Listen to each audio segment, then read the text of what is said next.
thème de la rentrée 2023-2024, intitulé « Justice et citoyenneté dans le Mali nouveau », reflète l'une des préoccupations majeures des pouvoirs publics.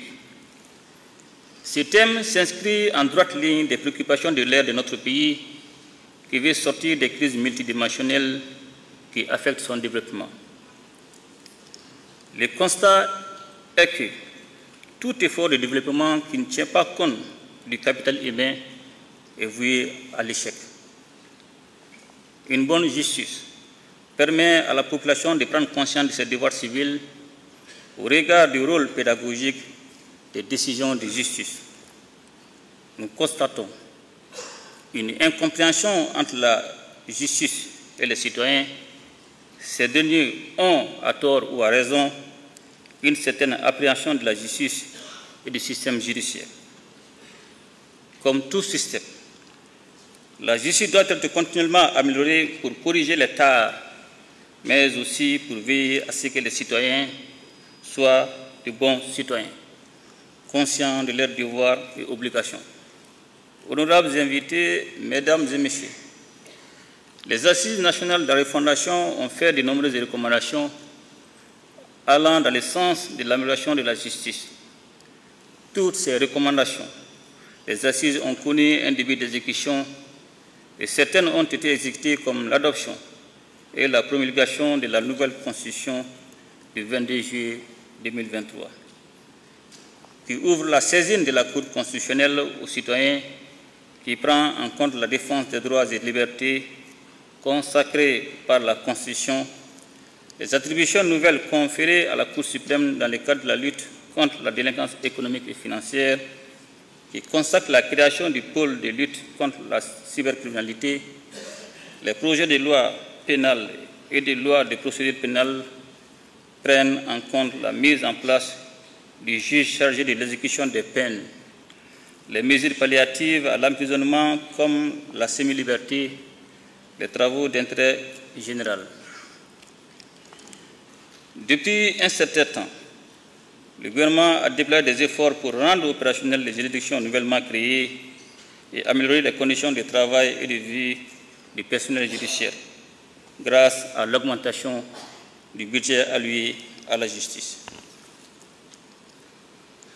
Les efforts et les réformes vont se poursuivre pour une justice capable de lutter efficacement contre les maux qui minent notre développement. Notre pays fait face au terrorisme qui constitue l'une des plus graves menaces à la paix et à la sécurité internationale. La lutte implacable que nous menons contre ces fléaux commence à produire des résultats que nous attendons maintenir jusqu'à l'éradication définitive du mal.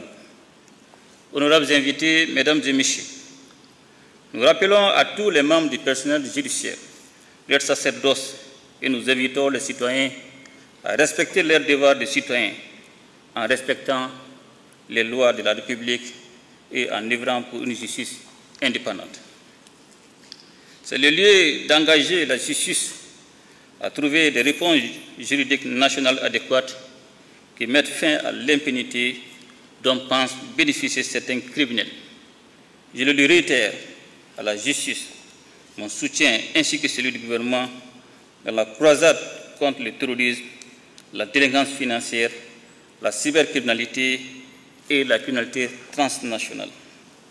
Honorables invités, Mesdames et Messieurs, l'institution judiciaire a besoin du soutien de tous les citoyens pour parvenir à mieux réguler les rapports entre les citoyens et entre les différents pouvoirs publics. Aucune politique de bonne gouvernance ne peut réussir sans la justice.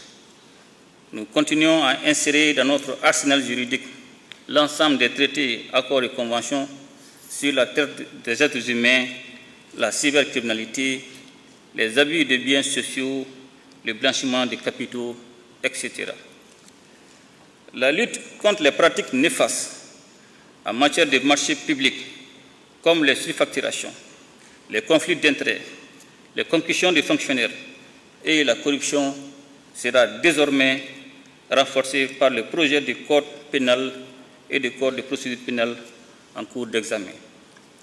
La traque des délinquants financiers va continuer aussi bien au niveau du pôle judiciaire spécialisé qu'au niveau du cabinet d'instruction de la Cour suprême. Je garde l'espoir que notre justice, en dépit des difficultés qu'elle rencontre, saura relever les défis liés à l'assainissement des finances publiques et au redressement du secteur économique. Sur ce, mesdames et messieurs les membres de la famille judiciaire, tout en vous souhaitant une excellente année de travail et de réussite dans l'exercice de vos professions et sacerdoces respectifs, je déclare ouverte l'année judiciaire 2023-2024. Je vous remercie.